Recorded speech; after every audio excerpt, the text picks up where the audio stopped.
Luzon, Visayas at Mindanao.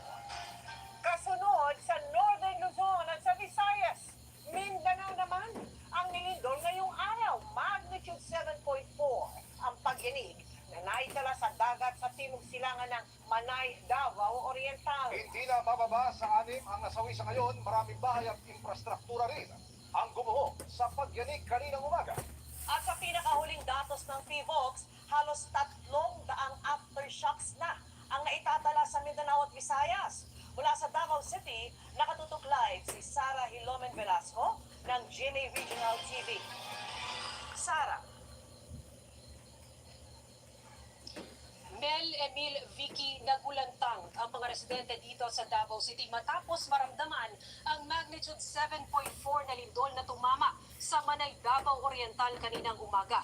Ilang estudyante sa lungsod ang nasugatan matapos mahulugan ng debris.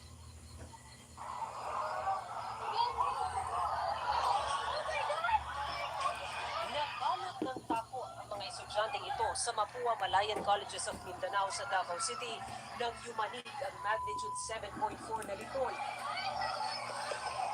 Mag-aalas 10 ng umaga kanina. Dahil walang masilungan, mga upuan ang ginamit na proteksyon ng mga estudyante. Sa gitna ng unti-unting pagbagsak ng bahagi ng kisame. Sa isa pang buha mula sa eskwelahan,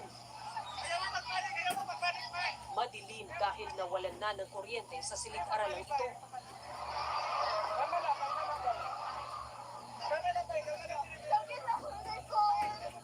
Nagkalat na rin ang mga debris sa sahig habang papalabas ang mga naghihiyawang estudyante.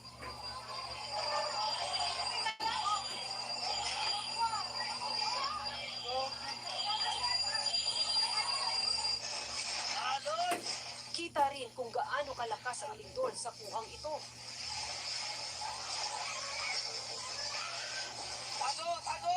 Kung saan nagbagsakan ang kisame pati mga ilaw. Hindi rin magkumahog sa pagtatagong sa ilalim ng mga mesa ang mga trabahador. Lord, tama na Lord! Lord! Tama na Lord! Balot din ng takot habang lumabas sa madilim na fire exit. Namin third floor, pinakataas, ganina. Sa labas ng mall, humahagulgol sa takot ang kanilang mga kasamahang balot ng dumi ang uniforme. Sa San Pedro College, nagkaroon ng chemical spill sa ika-6 na palapag ng gusali. Agad naman itong nirespondihan ng Bureau of Fire Protection. Naitala ang epicenter ng lindol, 44 na kilometro timog silangan ng bayan ng Manay sa Davao Oriental. Ang lakas niyan, ramdam ng mga residente sa harap ng tindahang ito sa Barangay Rizal. Halos iwagayway na ng lakas ng pagyanig ang gate at mga paninda.